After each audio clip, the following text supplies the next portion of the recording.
Dear student, एक उत्पादक उत्पादन पर ध्यान देता है और इस बात पर भी ध्यान देता है कि किसी भी वस्तु का उत्पादन करे तो उसके पीछे की लागत कितनी आएगी। क्योंकि अगर लागतों को यानी लागत यानी कि कॉस्ट, वो कॉस्ट क्या होता है? कॉस्ट मतलब जितने भी उत्पादन करने के लिए हम साधनों का प्रयोग करेंगे, कारकों का प्रयोग करेंगे। जैसे हमें चाहिए क्या? श्रमिक, तो उसकी मजदूरी देनी पड़ेगी। हमें चाहिए मशीनें, उसको खरीदना पड़ेगा या किराए पे लेना पड़ेगा। तो किसी भी वस्तु को उत्पादन करने के लिए एक उत्पादक जो कुछ भी व्यय करता है यानी खर्च करता है, उसको हम लागत कहते हैं। लागत की गणना हो जाएगी, लागत के बारे में पता चलेगा, तभी उत्पादक को पता चलेगा कि हमें लाभ कितना हो रहा है या वस्तु का मूल्य कितना रखे। अगर मान लो कोई एक वस्तु है, इस वस्तु को उत्पादन करने के लिए उत्पादन के जो भी साधन है, उन साधनों पर अगर 20 रुपए खर्च किया जा रहा है, तब वो सोचेगा अब वस्तु को किस मूल्य पर बेचूं। बेचने वाला मूल्य तय करेगा, उसमें पहले लाभ को, टैक्स वगैरह कई चीज़ों को जोड़ता है कि मान लो चलो इतना सब जोड़ के अगर 10% का जोड़ा है, इसका 30 रुपए में बेचा जाए तो ये विक्रय मूल्य होगा। तो लागत के बारे में पता होना जरूरी है। लागत क्या होता है, लागत कितने प्रकार का होता है। इकोनॉमिक्स में लागत का मतलब, लागत की अवधारणा थोड़ा सा ज़्यादा है। अगर हम इसके बारे में डिटेल से पढ़े तो यहाँ पर आता है एक लागत की प्रकार, एक आता है लागत की अवधारणाएं। तो आज की इस वीडियो में हम लागत के प्रकारों को समझेंगे। हम समझेंगे what is cost and the type of cost. ठीक है, सबसे पहले हम लागत समझें। लागत का मतलब होता है हम किसी भी वस्तु का उत्पादन करेंगे, किसी भी वस्तु का उत्पादन करेंगे तो उत्पादन करने के लिए विभिन्न प्रकार के हमें साधन चाहिए। विभिन्न प्रकार के साधन चाहिए, कौन कौन से? जैसे सबसे पहले तो हमें भूमि चाहिए, फिर हमें क्या चाहिए? मशीन चाहिए, फिर हमें क्या चाहिए? हमें कच्चा माल चाहिए, फिर हमें क्या चाहिए? हमें श्रमिक चाहिए। क्या चाहिए? श्रमिक। तो और ये सब हमें फ्री में तो मिलेगा नहीं।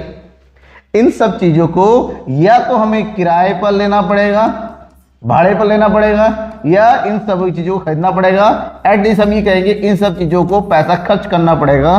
तो किसी भी वस्तु के उत्पादन करने के लिए जो भी साधन चाहिए, उन साधनों को एकत्रित करने के लिए हम जो कुछ भी व्यय कर रहे हैं यानी कि खर्च कर रहे हैं, उसी को क्या कहते हैं? लागत कहते हैं। समझ में आ गया? तो सिंपल बात है कि उत्पादन के साधनों का प्रयोग करने के लिए जो धनराशि व्यय करनी पड़ती है, यानी कि जो धनराशि हमें खर्च करनी पड़ती है, उसे उत्पादन लागत के नाम से जाना जाता है। अब उत्पादन लागत, अब लागत फलन को समझेंगे। लागत फलन क्या होता है? अब उत्पादन के मात्रा और उन मात्रा का उत्पादन करने के लिए जो हम खर्च करेंगे, तो इन दोनों के बीच का संबंध है। क्योंकि बिना व्यय किए हुए साधन नहीं आएंगे और बिना साधनों के उत्पादन हो नहीं सकता। तो उत्पादन की मात्रा यानी कि उत्पादन करने के लिए जो कुछ भी हम साधनों पर व्यय करेंगे, उन दोनों के बीच के संबंध को क्या कहते हैं? उत्पादन फलन, लागत फलन के नाम से जानते हैं। अब इन सब चीजों के बाद जो हमारा मेन टॉपिक है लागत के प्रकार।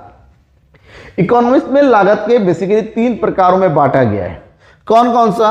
एक होता है मौद्रिक लागत, वो लागत जो डायरेक्टली हम क्या करते हैं? मुद्रा के रूप में यानी कि पैसों के रूप में पेमेंट करते हैं। दूसरा होता है वास्तविक लागत, ये वो लागत होता है जो मुद्रा के रूप में पेमेंट करते ही करते हैं, इस साथ ही साथ वास्तविक रूप में, मुद्रा के रूप में, अमौद्रिक रूप में भी हमारा खर्च होता है, जिसको हम गणना मुद्रा में नहीं कर सकते।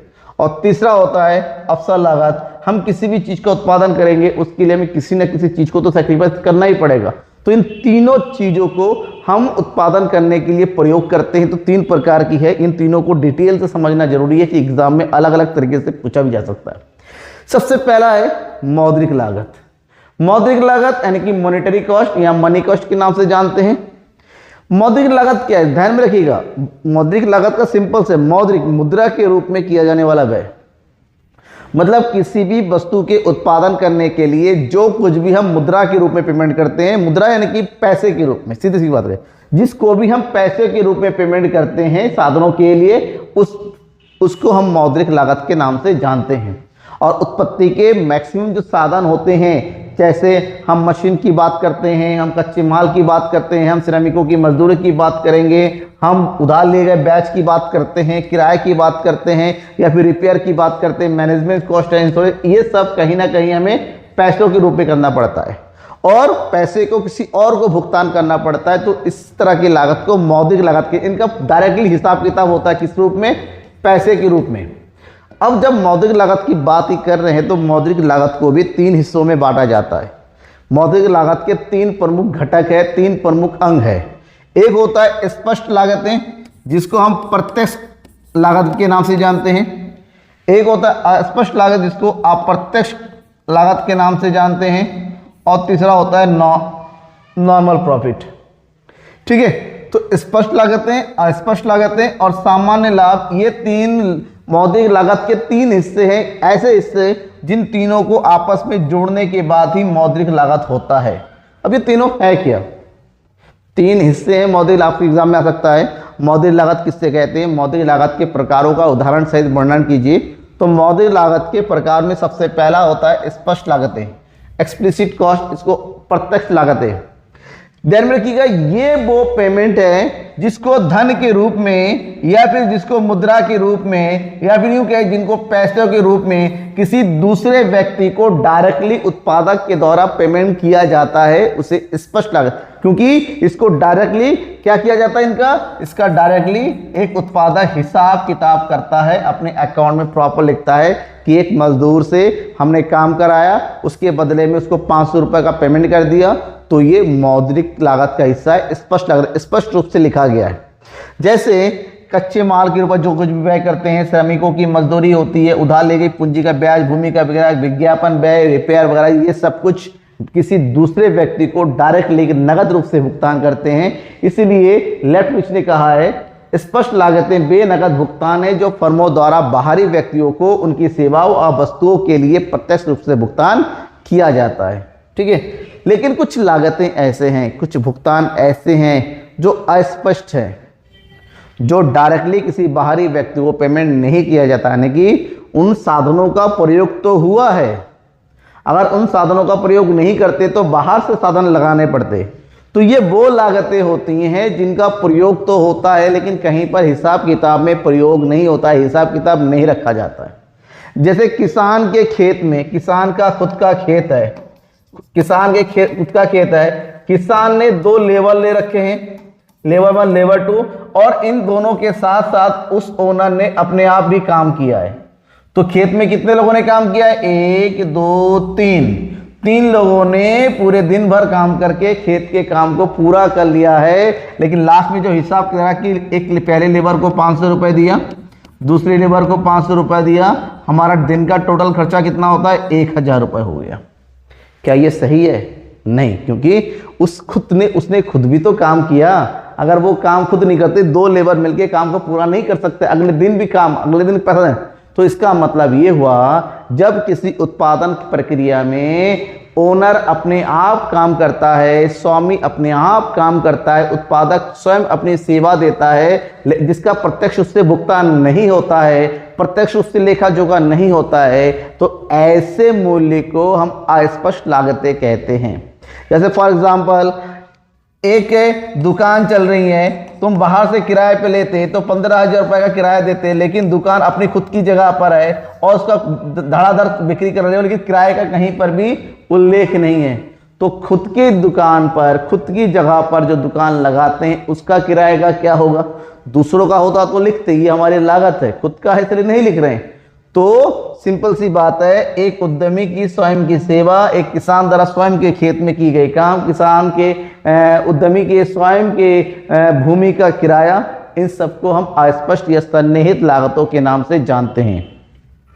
ठीक है, उसके बाद होता है सामान्य लाभ। देखिए, कोई भी उत्पादक किसी भी उत्पादन प्रक्रिया में जो भी अपना पूंजी निवेश करता है, इस आशा से करता है कि उसको अपने जो कुछ भी पैसा उसने बिजनेस में लगा रहा है उसके बदले में एक न्यूनतम रिटर्न मिलेगा ही मिलेगा।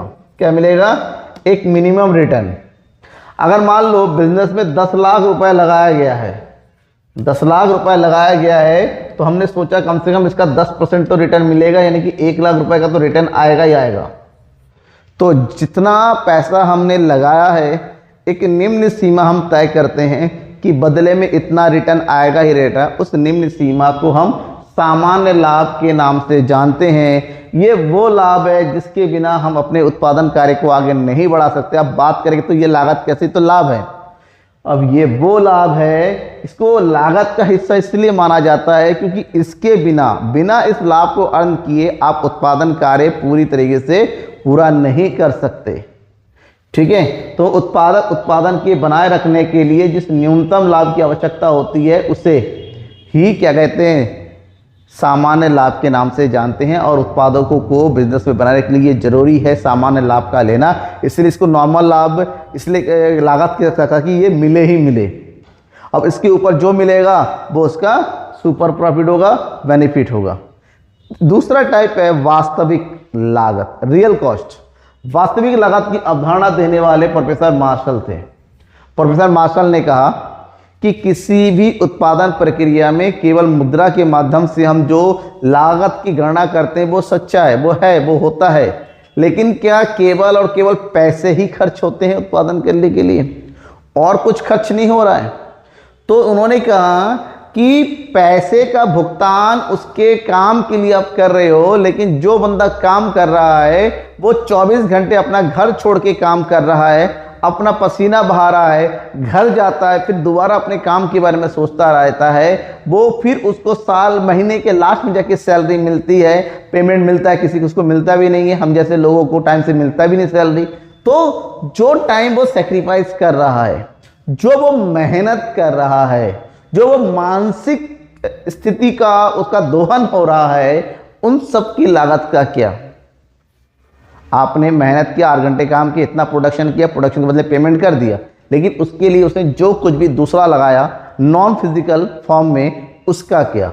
तो वास्तविक लागत में फिजिकल के साथ साथ जो मेंटली कॉस्ट की गया, जो परिश्रम किया है, जो सेक्रीफाइस किया है, ठीक है ना, उन सब की लागत को मिला के ही वास्तविक लागत कहते हैं। और इसको सामाजिक लागत भी कहते हैं, क्योंकि समाज में रहते हुए, सामाजिक परित्याग करते हुए इसका प्रयोग होता है, इसलिए इसको सामाजिक लागत के नाम से जाना जाता है। प्रोफेसर मार्शल ने इसको एक्सप्लेन भी किया है।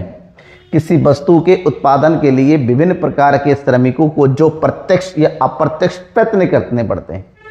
भाई आज काम करूंगा, पूरे महीने काम करूंगा, साल के महीने के लास्ट में सैलरी मिलेगी, तो पूरे महीने भर उस सैलरी पाने के लिए हमें मेहनत करनी पड़ती है। हमें कितना मेंटली मजबूत करना पड़ता है। अचानक कोई बोल देता आपकी सैलरी अब नहीं होगी, 2 महीने बाद मिलेगी। अब सोचो कितना ज़्यादा मेहनत करनी पड़ती है यहाँ पर।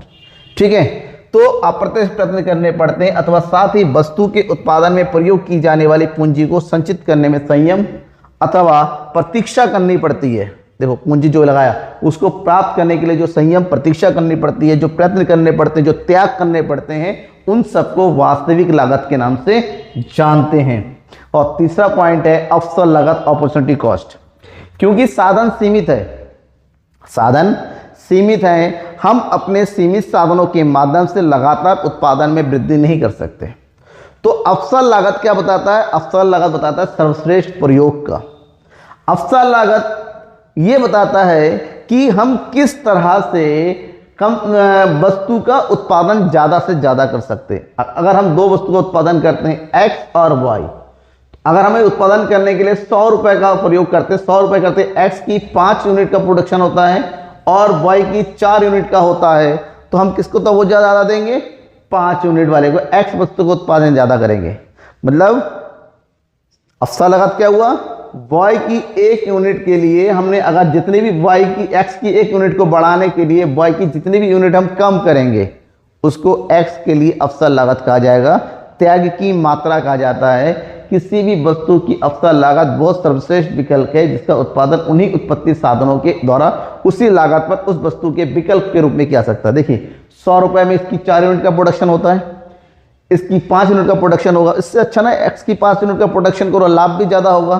तो एक की जगह पर दूसरे का प्रयोग करना, क्योंकि दूसरे वाले से हमें ज़्यादा प्रॉफिट मिल रहा है, ज़्यादा फायदा मिलता है, तो उसी को हम अवसर लागत के नाम से जानते हैं। और ये ज़िंदगी में हर कोई अपने जगह पर किसी न किसी तरह से प्रयोग करता ही है। तो यह लागत के प्रकार, जहाँ पर आपने 3 प्रकार के लागतों को पढ़ा, मौद्रिक लागत, वास्तविक लागत और अवसर लागत। ध्यान रखिएगा, एग्जाम में स्पष्ट लागत और अस्पष्ट लागतों के बीच में अंतर अक्सर पूछा जाता है। अगर उसमें कोई कन्फ्यूजन होता है, कोई डाउट है, मुझे जरूर बताइएगा, क्योंकि एग्जाम में इससे रिलेटेड कोई ना कोई क्वेश्चन शॉर्ट में जरूर आता है। कोई भी कन्फ्यूजन हो किसी भी तरह का हो तो कमेंट बॉक्स में कमेंट करके बताइए। इसके अलावा सोशल मीडिया में मुझसे टच में रहिएगा लगातार, जिसके लिए आपको क्या करना पड़ेगा, इंस्टाग्राम जो कि बहुत ही ज़्यादा फेमस है, वहाँ पर आप मुझे, जहाँ पर मैं फेमस नहीं हूँ, ठीक है, बहुत ही कम फॉलोअर्स है, मैं चाहता हूँ आप भी मुझे फॉलो करें ताकि मेरे वहाँ पर लेटेस्ट अपडेट जो कुछ भी हो लगातार आपको मिलता रहे। Thank you and bye.